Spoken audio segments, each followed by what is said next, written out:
प्रथमावनो जोङो जि माने मेट्रिक आनजादनि कुइसन पेपारा जि बारे बारे माने लिक आउट जानाय बे बाथ्रा बेखौ लानानै जोङो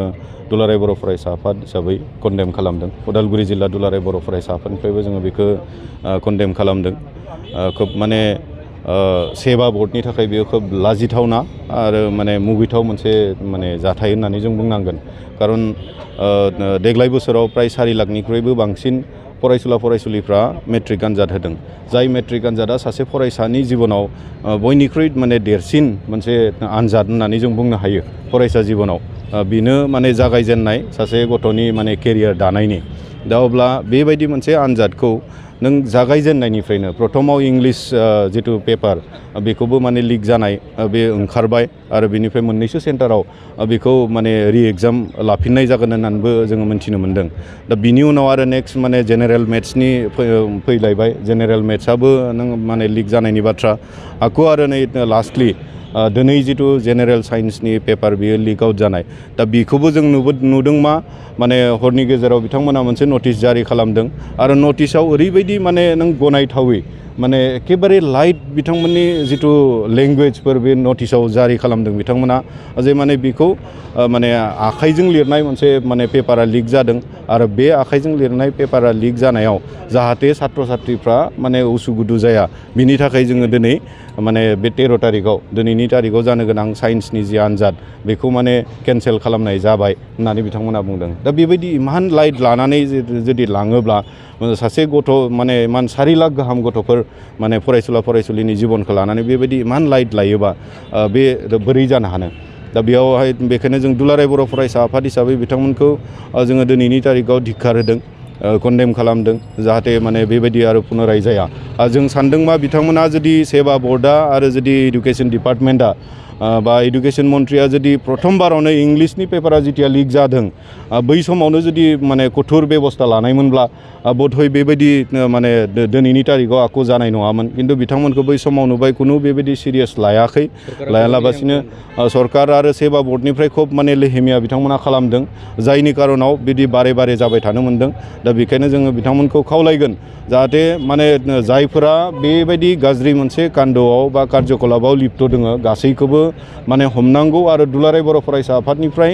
जोङो दाबि खालामगोन जे बेयाव SIT मोनसे बहायनांगौ आरो बिथांमोननि जुगिदि सঠিक मोनसे तदन्त खालामनानै जायफोर जड़ित दङ गासैखौबो हमनानै बिथांमोनखौ उचित हास्ति होनांगौ आरो बे हास्ति होनाया माने ओरैबायदि जानांगोन मोनसे एग्जाम्पलारि हास्ति बिथांमोना मोननांगौ जे उन भबिष्यतआव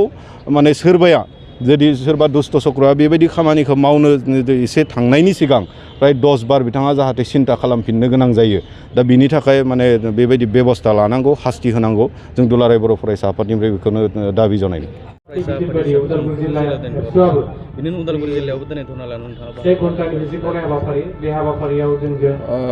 बे बाथ्रायाथ' जोबोद दुखु गोनां बाथ्रा जे दिनै जि जानो गोनां सेबानि दैदेननायाव बिगियाननि जि आनजाद बेखौ आसाम सरकारा बा सोलोंथाइ बिफाना बन्द' खालामनो गोनां जादों आरो बन्द' खालामनो गोनां जानायनि थाखाय आसामनि लाख लाख फरायसा लाख लाख बिमा बिफाफ्रा दिनै बिसेसकै फरायसाफ्रा आनजादनिफ्राय गोजानाव थानो गोनां जाबाय। बियो मोजांसिन नङा आसामनि जे सोलोंथाइ बिथिङाव बियो निस्सय मोजांसिन नङा बेखौ जों बुंगोन। आरो जोङो नोजोर होदों जे थांनाय इंराजि आनजादावबो 3 मार्चआव बे कुइसना गुबुन गुबुन जायगायाव लिक जादों बेखौ जों खोनादोंमोन आरो बेवहायबो आसाम सरकारा बा सोलोंथाइ बिफाना बेखौ हरखाबैनो आनजादखौ बन्द' खालामनानै होदों। दा जिखियानो जाया मानो बे आनजादा जानो गोनांनिफ्राय बन्द' खालामनो गोनां जानायानो जोबोद दुर्भाग्यजनक आसलथे। दा बेनि आन्दोआव सोर दं बेखौ आसाम सरकारा नागिरनांगोन। आरो जों दिनै बर' थुनलाइ आफाद हिसाबै जों गोब्राबनिफ्राय गोब्राबसिन बाथ्रा जों बाहायनो लुबैयाखै। जोङो माने कठोरनिफ्राय कठोरतम भाषाजों जों सावरायनो जों माने क्रिटिसाइज खालामनो लुबैयाखै आसाम सरकारखौ। नाथाय जों सरकारखौ खावलायगोन जाहाथे बे रोखोमनि जाथाया दाजाथों। बेयो फरायसाफोरनि मोनसे टार्निं पइन्ट बे मेट्रिक आनजादा। दा बे टार्निं पइन्टनि आनजादाव जेब्लानाखि फरायसाफ्रा माने मोजां थासारियाव आनजाद होनो मोनाबा बिसोरनि गोसोआ बायगोन आरो जों बिसोरनिफ्राय जि मोनसे आसा खालामनाय बे फिथाइखौ जों मोननो हानाय नङा। देग्लायनि जि आनजाद खेबसे नङा खेबनै खेबथाम जाबाय दा लिक आउट जानाया बेयाव जोंथ' नोजोर होदों जे सेबानि जाय चेयारमेन जाय मासिगिरि बिथाङा इतिमध्य साख्रिनिफ्राय रिटायार जाबाय नाथाय बिथांखौ दोनबाय थादों मा खारनाव दोनबाय थादों बिथांनि दिनावनो जुदि गोबां गले गले बेबायदि रोखोम जाथाया जाबाय थादोंबा बिथांखौ बोखारनानै गुबुन मानसिखौ होनांगौ आरो लोगोसे आसामनि गिबि मन्थ्रि बिथाङाबो साननांगोन जे बिथांनि जायनाखि इडुकेसन मन्थ्रि सोलोंथाइ माने बिफाननि मन्थ्रि बिथाङा जुदि जाफुंसार जुदि खामानि मावनो हायाखैबा बिथांखौबो सोलायनो हायो बे जाबाय जोंनिफ्राय आसाम सरकार बा आसामनि गिबि मन्थ्रि बिथांनिसिम खावलायनाय जोङो लुबैयो गासैबो बिथिङावनो आसाम सरकारनि मानिजाथाव गिबि मन्थ्रि बिथाङा बेखौ माने मोजाङै नोजोर होथों बेखौ जों खावलायगोन जिहेतु गिबि मन्थ्रि बिथाङा सासे डायनामिक आसामनि मन्थ्रि गिबि मन्थ्रि आरो डायनामिक गिबि मन्थ्रिनि गेजेरजों जों गासैबो बिथिङावनो माने मोजां खामानिखौ जों लुबैगोन बेखायनो बे बेलायाव बिथाङा स्पेसियेल नोजोर होथों बेखौ जों खावलायगोन आफादनि जे मोनसे 1 घन्टा धरना हाबाफारि बिनि बिथोन बायदियै दिनै उदालगुरि जिल्ला दुलाराय बर' फरायसा आफादाबो बे 1 घन्टा धरना हाबाफारिखौ लादों दे जों मिथिगौ जे आसाम सरकार बा सेबानि जि दैदेननाय मेट्रिक आनजाद बेनि कुइसन पेपार लिक जानाय एन्सार स्क्रिप्ट लिक जानाय बिनि हेंथायैनो दिनै 1 घन्टा धरनाखौ लानाय जादों दा जों बिनि गेजेरजों सोंखारिनो नागिरदों जे सेबानि जाय बिबानगिरि गोजौ लेभेलनिफ्राय गाहाय लेभेलसिम दा बिथांमोना मानो फरायसाफोरजों खेला गेलेबाय थादों साफ्रोमबो फरायसाफोरा बे मोनसे फार्स्ट स्टेज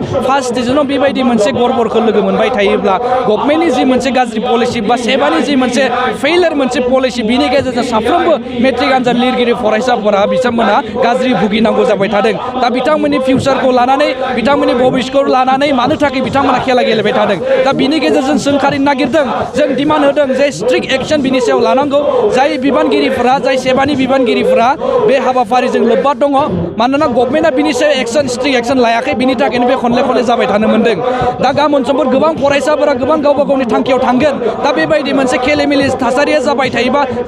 फरायसाफोरनि फिउचारनि बाथ्राखौ सोर ग्यारेन्टि लागोन सोर लागोन बिनि सायाव डिसिजनखौ बिनि थाखाय जों गोख्रों सोंखारिदों जे जाय बिथांमोना बे हाबाफारिजों लोब्बा दङ बिथांमोनखौ हमनांगौ आरो बिथांमोनखौ तन्न'तन्न'यै साजा होनो नांगौ आरो दुलाराय बर' फरायसा आफादनिफ्राय जों बेखौबो सोंखारिगोन जे जाय बिथांमोना सेबानि बिबानगिरिफोरा जुदि गावबा गाव हाबाफारिखौ जुदि मोजाङै मावनो गोसो गैयाब्ला बिथांमोना गावबा गावनि पस्टनिफ्राय रिजाइन होनो नांगौ मानोना बे दिनैनि बाथ्रा नङा फार्स्ट एग्जामाव बेनो जादों आरो दिनैबो बे जादों खनले मानो जाखो मानोना बियो डक्टर रनुज पेगुनि कमप्लिट फेइलार कमप्लिट इनसिनसियारिटि बिनि थाखाय बे जानो मोन्दों आरो सेबानि बिबानगिरिफोरनि इनसिनसियारिटिनि थाखाय बे जानो मोन्दों आरो गावबा गावनि सार्थनि थाखाय बे जानो मोन्दों दा बेखौ जोङो दुलाराय बर' फरायसा आफादनिफ्राय गोख्रोङै जों सोंखारिदों